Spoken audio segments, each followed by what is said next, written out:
बहुत ऊंचे, जहां दुनिया बर्फ की चादर में गायब हो जाती है, वहां एक रहस्य रहता है। मिथक और किंवदंतियों का एक प्राणी, यथी। सदियों से कहानियां हिमालय की ऊंची चोटियों से फैली हुई हैं। शेरपा गाइड और निडर खोजकर्ताओं द्वारा फुसफुसाई गई कहानियां। यथी सिर्फ एक प्राणी से कहीं ज्यादा है। यह अज्ञात का प्रतीक है। यह उस जंगलीपन का प्रतिनिधित्व करता है जो अभी भी हमारी दुनिया में मौजूद है। एक ऐसी दुनिया जिस पर तेजी से तकनीक और कंक्रीट का दबदबा है। किंवदंती के पीछे की सच्चाई क्या है? क्या यथी एक असली प्राणी है, या यह सिर्फ हमारी कल्पना की उपज है? हमारे साथ हिमालय के केंद्र में यात्रा करें। हम यथी की किंवदंती का पता लगाएंगे। हम तथ्य को कल्पना से अलग करेंगे, और हो सकता है, बस हो सकता है, हम इस रहस्यमय प्राणी को समझने के थोड़ा और करीब पहुंच जाएं। यथी की कहानी डर से नहीं, बल्कि श्रद्धा से शुरू होती है। एक राक्षस बनने से पहले यथी एक देवता था। तिब्बत के बौद्ध पूर्व लोग बौन, एक शक्तिशाली प्राणी की पूजा करते थे। उसे ग्लेशियर बीइंग कहा जाता था। यह देवता ऊंचे हिमालय पर राज करता था। वह जंगल के जीवों को आदेश देता था। यथी एक रक्षक, एक प्रदाता था। लोग उससे डरते थे, हाँ, लेकिन वे उसका सम्मान भी करते थे। हर साल उसके सम्मान में अनुष्ठान किए जाते थे, प्रसाद चढ़ाए जाते थे, बलिदान भी। लोगों का मानना था कि यथी को प्रसन्न करके वे अच्छी फसल सुनिश्चित कर सकते हैं और खुद को पहाड़ों की कठोरता से बचा सकते हैं। लेकिन सभी कहानियों की तरह यथी की कहानी भी विकसित हुई। जैसे जैसे मान्यताएं बदली, वैसे वैसे यथी भी बदल गया। वह एक देवता से कुछ और में बदल गया, कुछ और रहस्यमय और भयानक। समय के साथ यथी की दिव्य स्थिति फीकी पड़ गई। एक समय था जब उसे देवताओं के समकक्ष माना जाता था, लेकिन अब वह केवल कहानियों में ही जीवित है। अब उसकी पूजा देवता के रूप में नहीं की जाती थी।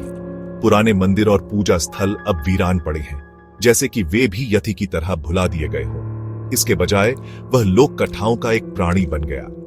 बुजुर्ग लोग अब भी आग के चारों ओर बैठकर बच्चों को उसकी कहानियां सुनाते हैं। एक पौराणिक जानवर जिसके बारे में धीमी आवाज में बात की जाती थी, उसकी कहानियां फुसफुसाहट में सुनाई जाती है, जैसे कि उसका नाम लेना भी एक डरावनी बात हो। लोगों को सुरक्षित रखने के लिए बताई गई एक शिक्षाप्रद कहानी। माता पिता अपने बच्चों को यथी की कहानियां सुनाते हैं ताकि वे सुरक्षित रहें और अनजान खतरों से बचें। यथी पहाड़ों के खतरों का प्रतीक बन गया। उसकी कहानियां हमें याद दिलाती हैं कि प्रकृति कितनी खतरनाक हो सकती है। वह इस बात की याद दिलाता था कि प्रकृति एक शक्तिशाली शक्ति है। हिमालय की ऊंचाइयों में मौसम की तीव्रता और अप्रत्याशितता यथी की उपस्थिति को और भी वास्तविक बनाती है, जिसके साथ खिलवाड़ नहीं करना चाहिए। लोग प्रकृति का सम्मान करते हैं और उसकी शक्ति को समझते हैं। यथी की कहानियां उन्हें यह सिखाती हैं। माताएं अपने बच्चों को यथी के बारे में चेतावनी देती थीं। वे उन्हें बताती थीं कि पहाड़ों में बहुत दूर मत भटकना, बहुत दूर मत भटकना। वे कहती थीं बच्चों को गांव की सीमाओं के भीतर ही खेलने की सलाह दी जाती थी, वरना यथी तुम्हें ले जाएगा। यह चेतावनी बच्चों के मन में डर पैदा करती थी ताकि वे सुरक्षित रहें। इन कहानियों ने यथी को एक भयानक प्राणी के रूप में चित्रित किया। वह बड़ा और बालों वाला था। उसकी तेज आवाज और मानव मांस का शौक उसे और भी डरावना बनाते थे। बड़ा और बालों वाला, तेज आवाज वाला और मानव मांस का शौकीन। उसके बड़े बड़े पदचिन्ह बर्फ में देखे जा सकते थे, जो उसकी उपस्थिति का प्रमाण थे। वह अज्ञात का अवतार बन गया। घने जंगलों और धुंध में उसकी छवि और भी रहस्यमयी हो जाती थी। एक प्राणी जो परछाई में छिपा रहता था, उसकी छाया हमेशा डर और रहस्य का प्रतीक बनी रहती थी। किसी भी मूर्ख को जो उसके क्षेत्र में घुसने की हिम्मत करता था, पकड़ने की प्रतीक्षा में। यथी की कहानियां हमें सिखाती हैं कि हमें अज्ञात से सावधान रहना चाहिए। यथी के आसपास के डर के बावजूद उसके रूप रंग का वर्णन उल्लेखनीय रूप से एक समान है। प्रत्यक्षदर्शी एक विशाल आकार के प्राणी का वर्णन करते हैं, सबसे लंबे आदमी से भी ऊंचा। उसका शरीर घने झबरा बालों से ढका होता है, आमतौर पर सफेद या भूरे रंग के रूप में वर्णित। कुछ कहते हैं कि बाल उलझे और गंदे होते हैं, जबकि अन्य दावा करते हैं कि इसमें लगभग प्राचीन गुण हैं। यथी का चेहरा बंदर जैसा बताया जाता है, एक उभरी हुई भौं और एक चपटी नाक के साथ। लेकिन सबसे खास विशेषता निस्संदेह उसके पैर हैं, जिन्हें उसके आकार के हिसाब से भी बहुत बड़ा बताया गया है। ये विशाल पैरों के निशान अक्सर यथि के गुजरने का एकमात्र सबूत होते हैं, रहस्य और उत्सुकता का निशान छोड़ते हुए। कुछ प्रत्यक्षदर्शी यथि को एक कच्चा हथियार लिए हुए भी बताते हैं, शायद एक बड़ा पत्थर या पेड़ की शाखा से बना एक गदा। भाग 5, यथि या मेटोहकांगमी नाम के रहस्य को उजागर करना। यथि नाम खुद ही रहस्य में डूबा हुआ है। ऐसा माना जाता है कि यह शेरपा शब्द यह तेह से लिया गया है, जिसका अर्थ है छोटा आदमी जैसा जानवर। हालांकि कुछ लोगों का तर्क है कि यह शब्द वास्तव में मेटी से उत्पन्न हुआ है, जो भालू के लिए शेरपा शब्द है। यह भ्रम तथ्य को कल्पना से अलग करने में कठिनाई को उजागर करता है। अधिक व्यापक रूप से जाना जाने वाला शब्द एबोमिनेबल स्नोमैन एक जिज्ञासु घटना से उत्पन्न हुआ। 1921 में माउंट एवरेस्ट के एक ब्रिटिश अभियान ने बर्फ में बड़े पैरों के निशान खोजे। अभियान को कवर करने वाले एक पत्रकार ने शेरपा शब्द मेटोहकांगमी का गलत अनुवाद एबोमिनेबल स्नोमैन के रूप में किया। यह नाम अटक गया, जिससे लोकप्रिय संस्कृति में यथि का स्थान और मजबूत हो गया। भाग 6, बर्फ में पैरों के निशान, मायावी यथि का पीछा करना। हिमालय की ऊंचाइयों में बर्फ से ढके रास्तों पर एक रहस्यमय प्राणी के निशान मिलते हैं। 1921 का ब्रिटिश अभियान यथि के साथ मुठभेड़ों की रिपोर्ट करने वाला अकेला नहीं था। कई अन्य अभियानों ने भी इस रहस्यमय प्राणी के साक्ष्य प्रस्तुत किए हैं। वर्षों से कई खोजकर्ताओं और साधकों ने दावा किया है कि उन्होंने इस जीव को देखा है। कुछ ने इसे दूरबीन से देखा, तो कुछ ने इसे पहाड़ों में दूर से देखा, या कम से कम इसके अस्तित्व का प्रमाण। बर्फ में मिले पैरों के निशान और रहस्यमय ट्रैक इसके अस्तित्व की ओर इशारा करते हैं। सबसे प्रसिद्ध यथि उत्साही लोगों में से एक रेनहोल्ड मेसनर थे। उन्होंने यथि की खोज में अपने जीवन का एक बड़ा हिस्सा समर्पित किया। एक महान पर्वतारोही जिन्होंने हिमालय की खोज में वर्षों बिताए। मेसनर ने हिमालय की ऊंचाइयों पर कई अभियानों का नेतृत्व किया। मेसनर ने दावा किया कि उन्होंने कई मौकों पर यथि को देखा है। उन्होंने इसे दूर से देखा और इसके पैरों के निशान भी पाए। उन्होंने अपने अनुभवों के बारे में एक किताब भी लिखी। इस किताब में उन्होंने अपने सभी अनुभवों और साक्ष्यों का विस्तार से वर्णन किया है। मेसनर ने सिद्धांत दिया कि यथि वास्तव में भालू की एक अज्ञात प्रजाति थी। उन्होंने इसे एक विशेष प्रकार के भालू के रूप में वर्णित किया, शायद एक संकर या एक ऐसा प्राणी जो अभी तक विज्ञान के लिए अज्ञात है। यह प्राणी विज्ञान की दृष्टि से एक रहस्य बना हुआ है। उनके दावों ने विवादास्पद होते हुए भी यथि की कथा में आग में घी डालने का काम किया। वैज्ञानिकों के बीच इस पर बहस छिड़ गई। अनगिनत अन्य लोगों को मायावी प्राणी की तलाश में पहाड़ों में जाने के लिए प्रेरित किया। आज भी कई खोजकर्ता यथि की खोज में हिमालय की ऊंचाइयों पर जाते हैं।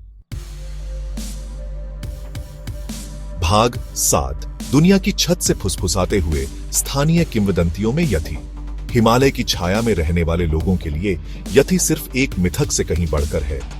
यह उनके दैनिक जीवन का हिस्सा है, एक ऐसा प्राणी जिससे वे डरते भी हैं और सम्मान भी करते हैं। नेपाल में कई स्थानीय लोग मानते हैं कि यथि एक असली प्राणी है। वे इसे निशाचर बताते हैं, अंधेरे की आड़ में घूमना पसंद करते हैं। वे कहते हैं कि यथि अविश्वसनीय रूप से मजबूत है, एक ही बार से एक आदमी को मारने में सक्षम। यथि की क्रूरता की कहानियां प्रचलित हैं।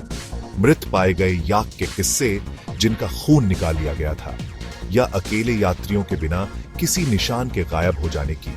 जबकि इन कहानियों को सत्यापित करना मुश्किल है, वे स्थानीय लोगों के दिलों में यथि से पैदा होने वाले असली डर को उजागर करती हैं। भाग 8, आग के चारों ओर कहानियां, अज्ञात के साथ मुठभेड़। यह एक ऐसा समय है जब कहानियां जीवंत हो उठती हैं और अज्ञात की मुठभेड़ें हमारे सामने आती हैं। तिब्बती लोक कथाएं यथि की कहानियों से भरी पड़ी हैं। इन कहानियों में यथि एक रहस्यमय और भयानक प्राणी के रूप में उभरता है, जो पहाड़ों में छिपा रहता है। पीढ़ी दर पीढ़ी चली आ रही कहानियां, जो बुजुर्गों द्वारा बच्चों को सुनाई जाती हैं, यथि के रहस्यों को जीवित रखती है। कुछ शिक्षाप्रद हैं, जो अकेले पहाड़ों में जाने के खतरों के बारे में चेतावनी देती है। ये कहानियां हमें सावधान करती हैं कि पहाड़ों में अकेले जाना कितना जोखिम भरा हो सकता है। ऐसी ही एक कहानी 2 यथि द्वारा आतंकित एक समुदाय के बारे में बताती है। यह कहानी उस समय की है जब गांव वाले भयभीत और असहाय महसूस कर रहे थे। ग्रामीणों ने हताश होकर एक योजना बनाई। उन्होंने मिलकर एक रणनीति बनाई ताकि वे यति से छुटकारा पा सकें। उन्होंने यति की मांद के चारों ओर नुकीले पत्थर बिखेर दिए। यह एक चाल थी ताकि यति आपस में लड़ने लगे। उम्मीद है कि जीव आपस में लड़ेंगे। योजना काम कर गई। यति ने एक दूसरे पर हमला कर दिया। गुस्से से अंधे होकर यति पत्थरों पर ठोकर खा गए। वे एक दूसरे से लड़ते हुए गिर पड़े। चुप हो जाने से पहले पहाड़ों से उनकी दहाड़ गूंज रही थी। उनकी गूंजती हुई आवाजें पहाड़ों में गूंजती रही। एक और कहानी एक ऐसे आदमी का वर्णन करती है जो सोते हुए यति से टकरा गया। यह आदमी एक गुफा में गया और उसने यति को सोते हुए पाया। अपनी आंखों के सामने जीव को आकार में बढ़ते देख वह डर गया। यति धीरे धीरे बड़ा होता गया और आदमी भयभीत हो गया, जब तक कि वह एक घर से भी बड़ा न हो जाए। यति इतना बड़ा हो गया कि वह एक विशालकाय प्राणी बन गया। ये कहानी काल्पनिक होते हुए भी कल्पना को पकड़ लेती है। ये कहानियां बच्चों और बड़ों दोनों को मंत्रमुग्ध कर देती है।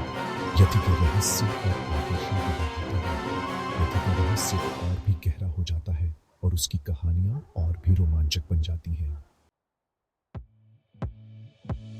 भाग 9। स्थायी रहस्य, कल्पना पर यति की पकड़। यति एक रहस्य बना हुआ है, मिथक और किंवदंती का एक प्राणी जो हमारी कल्पनाओं को पकड़ना जारी रखता है।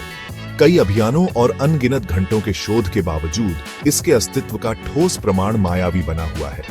लेकिन शायद यही यति के स्थायी आकर्षण का हिस्सा है। रहस्य, अज्ञात। ये संभावना कि दुनिया के सबसे ऊंचे, सबसे दूरस्थ कोनों में हमारी समझ से परे जीव मौजूद है। यति इस बात की याद दिलाता है कि हमारी दुनिया में अभी भी जंगली जगहें बची हैं। वे स्थान जहां प्रकृति का सर्वोच्च शासन है और जहां मिथक और वास्तविकता के बीच की रेखा धुंधली हो सकती है। इसलिए अगली बार जब आप खुद को बर्फ से ढके पहाड़ को देखते हुए पाएं, तो यति की किंवदंती को याद रखें और खुद को आश्चर्य करने दें। क्या होगा अगर